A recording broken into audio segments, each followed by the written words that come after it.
Why is it that some people can never stick to just one thing? One week they're obsessed with learning a new skill. The next week they're diving into a completely different world.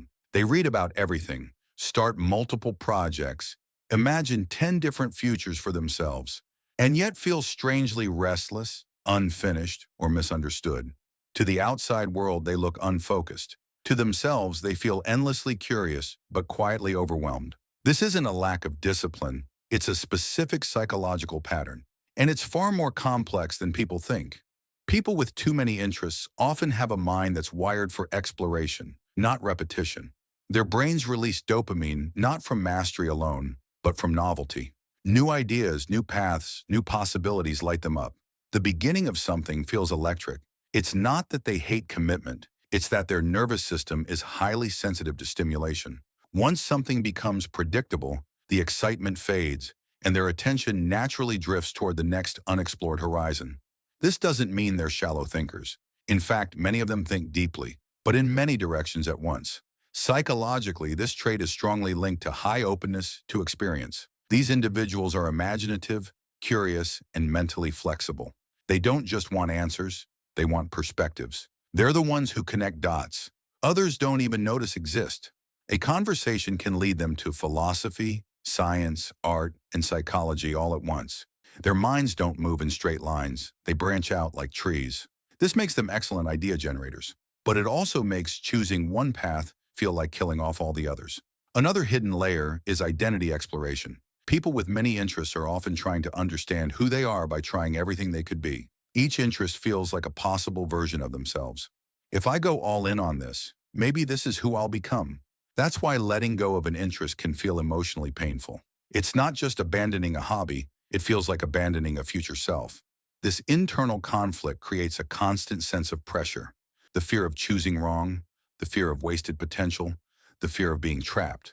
There's also a strong connection to overthinking. When you can see many paths, you also see many consequences. Decision-making becomes exhausting. While others move forward quickly, people with too many interests hesitate, not because they don't care, but because they care too much. Their mind runs simulations endlessly. What if I choose this and regret it? What if my real calling was something else? This can lead to analysis paralysis, where curiosity turns into mental noise. Emotionally, these individuals often feel misunderstood. Society praises specialization. Pick one thing. Focus. Be consistent. So when someone thrives on variety, they're labeled indecisive or lazy, even if they're working harder than most, just in scattered ways. Over time, this external pressure can turn inward. They start doubting themselves. They feel guilty for not finishing things, even when they gain valuable insight from starting them. This guilt can slowly erode self-esteem. Interestingly, many people with too many interests are highly self-aware, but emotionally conflicted.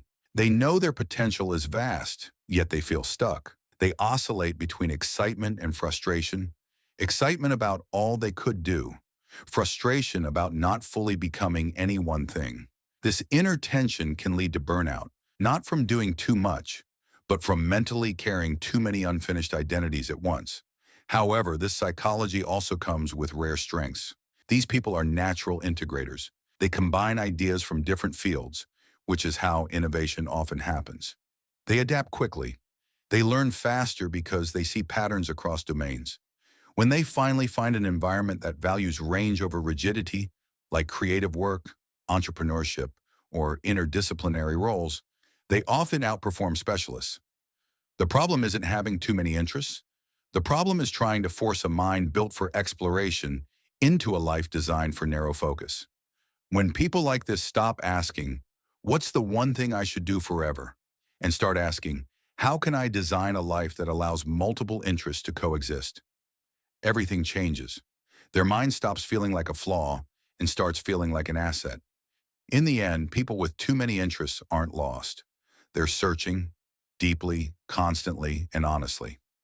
Their journey just doesn't look linear, and once they learn how to work with their psychology instead of against it, what once felt like chaos begins to feel like freedom.